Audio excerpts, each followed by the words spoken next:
Welcome. Look around you, not just at this room, but at your life. We are taught that a prison is made of stone, steel, and barbed wire, but the most effective prisons in history don't need guards. They don't even need locks. In this first episode, we are dissecting the trap. We're talking about the rat race, not as a cliche, but as a masterpiece of psychological engineering. Why is it that so many of us feel trapped despite having freedom? It's because the cage wasn't built to keep you in by force. It was built to make you never want to leave. Biologists call it zoochosis. It's the repetitive, aimless behavior seen in animals in captivity. They pace, they rock back and forth. Why? Because their environment provides for their biological needs, food, water, shelter, but starves their spirit. Now, look at the modern office. The ergonomic chair is your enrichment toy.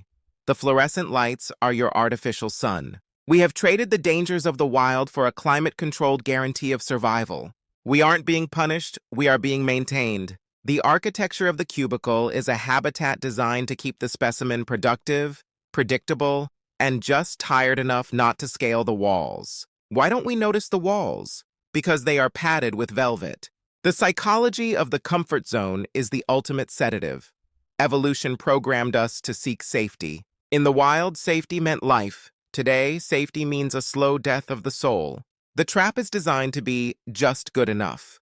Your apartment is nice enough. Your weekend is fun enough. Your life is comfortable enough that the pain of staying is slightly less than the perceived terror of leaving. We have become experts at decorating our cells. We buy better curtains, faster internet, and softer mattresses, forgetting that a gold-plated cage is still a cage. Let's talk about the painkiller. Every 30 days, a dose of morphine is deposited into your bank account. We call it a salary.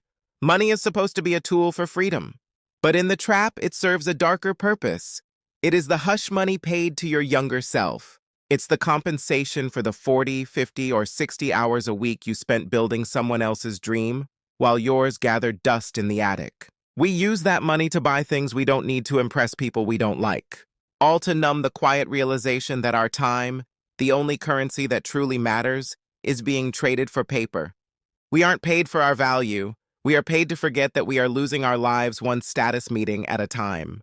The first step to escaping a prison is realizing you are in one. You cannot break a lock you cannot see. Take a look at your routines this week.